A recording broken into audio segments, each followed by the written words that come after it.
Olá, irmãos. Saúdo cada um de vocês com a graça e a paz do nosso Senhor Jesus Cristo. Amém? Meu nome é Miriam Anisa e eu vou ler com os irmãos um texto chamado Saiba Pedir Ajuda, escrito pelo pastor Paulo Seabra. Não fui eu quem escrevi esse texto, ele escreveu esse texto para o Manancial, que é uma publicação de meditações diárias da União Feminina Missionária Batista do Brasil. Então, o que é que eu vou fazer? Vou ler com os irmãos e contar aquilo que eu entendi. Sempre lembrando que os irmãos devem checar aquilo que está sendo dito na palavra. A Bíblia é a fonte, tá bom? Então, por mais que eu me esforce, às vezes eu não consigo transmitir todas as verdades. Então, o melhor, o mais sábio, é vocês conferirem tudo que está sendo dito na palavra e pedir ao Senhor sabedoria para interpretar, tá bom? Então, o nosso texto está em Neemias, capítulo 2, versículos do 1 ao 8. E diz assim, olha. No mês de Nisan, no 20º ano do reinado do rei Artaxerxes, eu estava servindo vinho ao rei. Nunca eu tinha estado triste em sua presença. E o rei me perguntou, por que está com o rosto tão triste? Você não parece doente, deve estar profundamente angustiado. Fiquei com medo, mas respondi que o rei viva para sempre. Como o meu rosto não parecia triste, a cidade onde estão sepultados meus antepassados está em ruínas e suas portas foram destruídas pelo fogo. O que você deseja que eu faça? Perguntou o rei. Depois de orar a Deus dos céus, eu respondi. Se lhe parecer bem e se o rei for favorável a mim, seu servo, peço que me envie ajudar para reconstruir a cidade onde os meus antepassados estão sepultados. O rei, com a rainha sentada ao seu lado, perguntou, quanto tempo você ficará ausente? Quando voltará? Respondi ao rei, quanto tempo ficará ausente? E ele atendeu ao meu pedido. Disse também, se lhe parecer bem, gostaria que o rei me desse cartas para levar aos governadores da província a oeste do rio Eufrates, com instruções para que eles permitam que eu viaje em segurança por seus territórios até chegar a Judá. Peço ainda que o rei me dê uma carta para levar a Asaf, o administrador da floresta real, com instruções para que me forneça madeira. Precisarei deste material para as vigas das portas da fortaleza junto ao templo, para o muro da cidade e para minha própria casa. O rei atendeu a esses pedidos, pois a bondosa mão de Deus estava sobre mim. Amém? Senhor Jesus, que nós possamos compreender tudo o que Tu tens para nos dizer e que nós possamos, entendendo, colocar em prática, né? Que a Sua palavra seja sempre viva nas nossas vidas. Perdoa-nos e orienta-nos, em nome de Jesus. Amém. Bem, irmãos, então está aqui o rei Neemias pedindo ajuda. E o versículo que o pastor Paulo Seabra escolheu foi o 4. E o rei me disse, o que você gostaria de pedir? Bem, o Neemias era o copeiro do rei Artaxerxes. Se você ler os capítulos 1 e 2 deste livro de Neemias, você vai encontrar lá a preocupação de Neemias com Jerusalém. Ele disse que encontrou ali um dos irmãos dele da terra dele e perguntou como é que as coisas iam. E aquela pessoa disse que as coisas não iam bem. E ele se sentou e chorou e lamentou demais, né, o que tinha acontecido.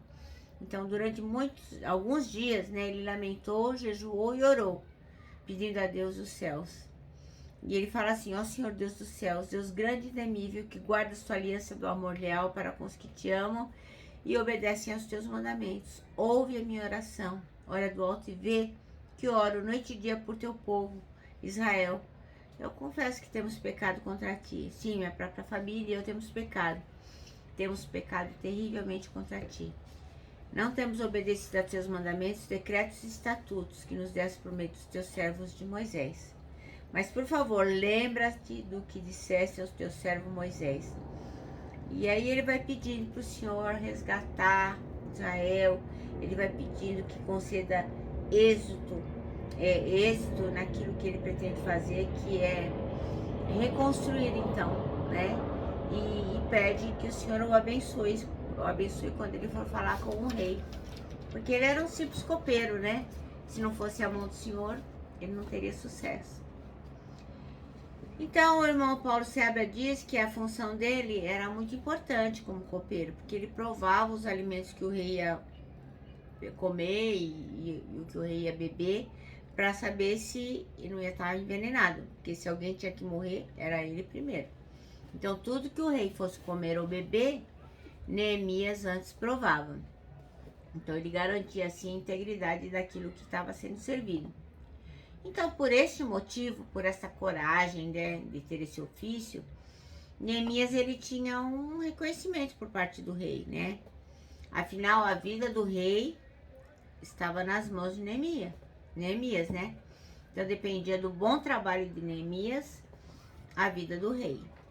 E uma vez, então, Neemias recebeu a visita dos seus irmãos e ele fez o quê? Trouxe notícias de Jerusalém.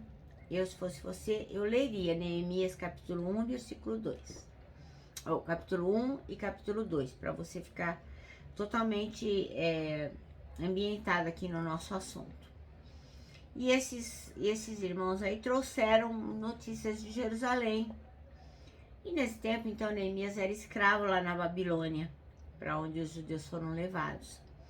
Quando Nabucodonosor invadiu Jerusalém, né, ele levou muitas pessoas para a Babilônia e Neemias era um desses. E aí um dos irmãos de Neemias falou sobre o estado em que se encontrava a cidade, né, totalmente destruída, porque lá estava o templo e estava totalmente devastada. E quando Neemias soube do estado da cidade e dos seus muros totalmente destruídos, ele ficou tão triste, tão triste, tão triste, que ele chorou. E ele lamentou, por alguns dias. E ele jejuou e orou perante o Deus dos céus. Como está lá no capítulo 1, que eu li agora há pouco para vocês, no versículo 4. E aí, quando o Neemias foi se apresentar diante do rei, e o rei viu que ele estava mó estranho, né? Porque ele sempre devia servir o rei com alegria, com o rosto bom. O rei olhou e falou, nossa, tem alguma coisa acontecendo. E aí Neemias contou para o rei a história, né? Do que tinha acontecido com a sua cidade e pediu para o rei apoiá-lo, né? Para ele poder ir lá e reconstruir a cidade. Porque afinal de contas era a cidade dos antepassados de Neemias. E aí o que aconteceu, né? O rei deu apoio para Neemias e ainda lhe deu assim, que era assim, realmente importante e necessário para ele conseguir ter êxito naquela expedição, que era a de restaurar a cidade. Então, o que nos resta, né? Como Neemias, a gente tem que ter sempre esse discernimento, que quando a gente tiver uma grande obra, a gente precisa pedir o auxílio de quem pode nos ajudar. E quem pode nos ajudar? Só o Senhor Altíssimo, né? Então, muitas vezes, nós pensamos que a empreitada é muito difícil, que não vai ser possível construir. Imagine, né? Neemias era um simples copeiro do rei, mas ele se propôs a reconstruir Israel, Jerusalém de Deus. Então, quando nós também temos algo muito importante para fazer, nós temos que estar fiados naquilo que o Senhor pode nos proporcionar, naquilo que o Senhor pode nos garantir, ter a certeza que o Senhor pode fazer com que nós tenhamos êxito. Então, sempre que a gente precisar de ajuda, nós temos que ter a humildade de pedir ao Senhor que nos conceda este auxílio. O nosso manancial termina assim, peça ajuda sempre que necessário. O Senhor não vai nos negar essa ajuda. Então, eu me despeço aqui com o meu abraço fraternal, com o meu abraço de ursa. Lembrando que em 2021, ninguém solta a mão de ninguém. E lógico, né, com a nossa palavra de ordem que é saudades.